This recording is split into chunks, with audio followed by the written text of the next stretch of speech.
Assalamualaikum warahmatullahi wabarakatuh. Dulur Tani, bertemu lagi dengan kami channel Suluh Tani yang dikelola oleh Dinas Pertanian, Ketahanan Pangan dan Perikanan Kabupaten Ponorogo. Pada kali ini kita akan berdiskusi tentang lampi skin disease atau LSD, penyakit pada ternak sapi dan kerbau yang cukup menular, mungkin sedikit lebih tidak ganas dibanding PMK, tetapi tetap merupakan jenis penyakit menular yang perlu diwaspadai pada ternak. Nah, untuk itu telah hadir bersama kami. Pertama, samping saya Ibu Dr. Hewan Siti Barokah. Beliau adalah pejabat otoritas veteriner Kabupaten Ponorogo atau pejabat otopet Kabupaten Ponorogo. Kemudian sampingnya adalah Ibu Dr. Hewan Roin Umayyah. Beliau adalah fasilitator Satgas PMK dan kemudian ke depan diperkirakan Satgas PMK dan LSD. Bu Barokah dan Bu Roin, ini beberapa bulan terakhir, kira-kira 3 bulan terakhir, kasus LSD sudah dilaporkan masuk di Indonesia. Sebetulnya apa itu LSD, Bu Barokah? Sebelumnya LSD itu adalah suatu penyakit yang disebabkan oleh virus, seperti PMK juga. Hanya bedanya kalau PMK itu jenisnya dari RNA, sementara LSD, lampi skin disease, ini DNA. Kemudian penyebarannya melalui vektor, ya. Vektornya apa? Vektornya bisa nyamuk, bisa caplak, bisa lalat. Jadi mau nggak mau harus sangat diperhatikan kebersihan lingkungan kandang untuk menghindari vektor tadi, ya. Iya. Nah, itu tingkat keganasannya dibandingkan PMK gimana, Bu? Kalau PMK keganasannya sampai 100%, sementara ini 50%, 20-50%. Jadi kesimpulannya kalau PMK itu ada 10 ekor sapi sakit, kemungkinan satu kandang kena. Tapi kalau lampi skin disease tidak. Kira-kira, ya, oke. Indikasi klinis yang bisa dikenal oleh peternak kita apa sehingga dia langsung tahu, oh ini kena LSD? Kalau LSD ini juga seperti PMK, ada panasnya juga, ada nafsu makan menurun, anoreksia juga, hampir mirip sama hampir PMK, mirip, ya? hanya saja secara fisik terlihat ada benjolan-benjolan di tubuhnya. Jadi kayak semacam lebam atau apa ya, kudis di kulit? Bisa juga cacar. Cacar ini adalah cacar yang pada sapi. Dan yang diserang hanya hewan berkuku belah juga, tapi hanya pada sapi dan kerbau. Sementara kambing, domba itu punya penyakit yang sama tapi beda nama. Itu ketika virus sudah mulai masuk ke dalam tubuh, itu berapa masa inkubasi akan muncul ke permukaan tanda-tanda klinis itu tadi, Bu? Antara 7 hari itu bisa muncul, tapi masa inkubasi sampai 28 hari. 28 hari. Bu Roin. Iya, Pak. Selaku fasilitator Satgas, apa yang harus dilakukan agar tidak menyebar ke wilayah Kabupaten Ponorogo kasus LSD ini? Iya, jadi untuk tugasnya fasilitator itu kita mengadakan suatu sosialisasi, Pak, sosialisasi, komunikasi, informasi dan edukasi ke masyarakat yang selama ini memang kita di Satgas Penanganan PMK itu infonya masih sebatas PMK. Mungkin ini sudah masuk ke waspadaan LSD, kita akan menyelipkan di sana tentang LSD juga. Oke. Selain sosialisasi, apakah kegiatan vaksinasi itu bagian juga dari kewaspadaan LSD? Karena saya lihat kan dalam 2 atau 1 bulan terakhir kan kita sudah melakukan gerakan vaksinasi di ternak itu, ya. Betul, Pak. Kita sudah melakukan vaksinasi di puskeswan dan ini sudah semua puskeswan sudah melaksanakan. Paling banyak di Puskeswan Budak itu sudah mencapai hampir 4.000, ya, Bu. 4.000. Kalau total di akhir tahun kemarin kita sudah berapa ekor itu? 5.000 dosis. Dari target seluruh ternak kerbau dan sapi, ya? Berarti di angka hampir 90-an ribu ekor. Untuk vaksinasi LSD ini karena masih sedikitnya vaksin yang didistribusikan di Jawa Timur itu masih sekitar 300.000 dosis.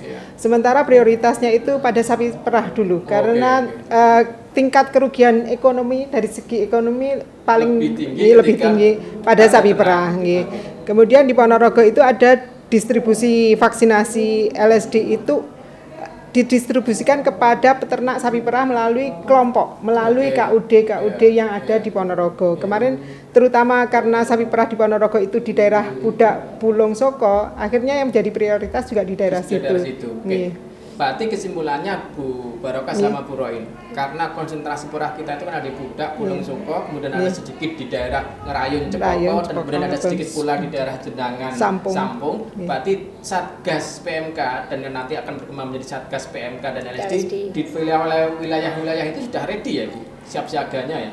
Artinya sudah dilakukan vaksinasi edukasi dan seterusnya. Sudah. Dan ini mungkin akan ada distribusi lagi vaksinasi LSD. Kalau perah sudah tervaksin akan ke sapi potong juga. Bu Barokah sama Bu Roin, katakanlah kasus ini terjadi. Kalau di PMK dulu kan ada pengobatan simptomatik dibarengkan dengan vaksinasi. Apakah kasus ini atau tindakan serupa ini juga akan terjadi ketika LSD betul-betul menyerang ternak kita?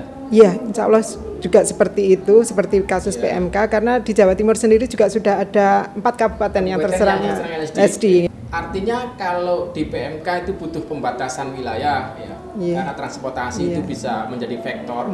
Apakah di LSD juga berlaku hal serupa? Sebenarnya sama. Berarti artinya tetap harus menggerakkan lini sektor lapangan yang mungkin akan bekerjasama dengan unit kerja lain, BPBD dan seterusnya. Kalau ada petani kita yang melihat tanda-tanda klinis tadi, harus lapornya kemana ini Bu? Ke Satgas di desa atau ke Puskeswan atau ke siapa? Bisa juga di Satgas PMK karena nantinya akan jadi Satgas LSD juga insya Allah. Bisa juga melalui Puskeswan atau juga ke kantor bidang peternakan kesehatan hewan dan perikanan Jalan Gajah Mada nomor 48. Jadi kesimpulannya dulur tani, LSD memang sudah masuk di Jawa Timur, tapi alhamdulillah belum ada di kasus ini di Ponorogo. Dan tanda-tandanya klinis seperti disampaikan Bu Barokah tadi ya Bu Barokah, ada anoreksia, demam tinggi, kemudian ada benjol-benjol itu kudis apa namanya tadi ya, benjol-benjol itu dan itu harus segera dilaporkan atau gimana? Harus segera dilaporkan. Penanganan disebut lambat ketika berapa hari baru ada penanganan? Kalau penanganan tergantung SDM kita Pak, maksudnya pada saat mungkin kalau pagi cepat itu insya Allah segera ditangani. Tingkat kesembuhan ketika ada pengobatan simptomatik itu berapa persen? Tinggi juga, cuma lambat. Dan ini yang menyebabkan kenapa LSD harus diwaspadai, karena efek setelah dia sembuh kulitnya itu jadi bopeng. Itu yang akan mengakibatkan kerugian ekonominya turun drastis. Kalau ke ternak perah itu dampaknya apa? Ini kan di kulit. Iya, di kulit. Penurunan produksi susu bisa sampai berapa persen dari normal, katakanlah normalnya 24-25 liter per hari seperti PMK juga, jadi bisa separuh ya. Bu Barokah sama Bu Roin, kira-kira saran apa yang bisa disampaikan ke petani agar betul-betul bisa mencegah kasus LSD menyerang ternak mereka?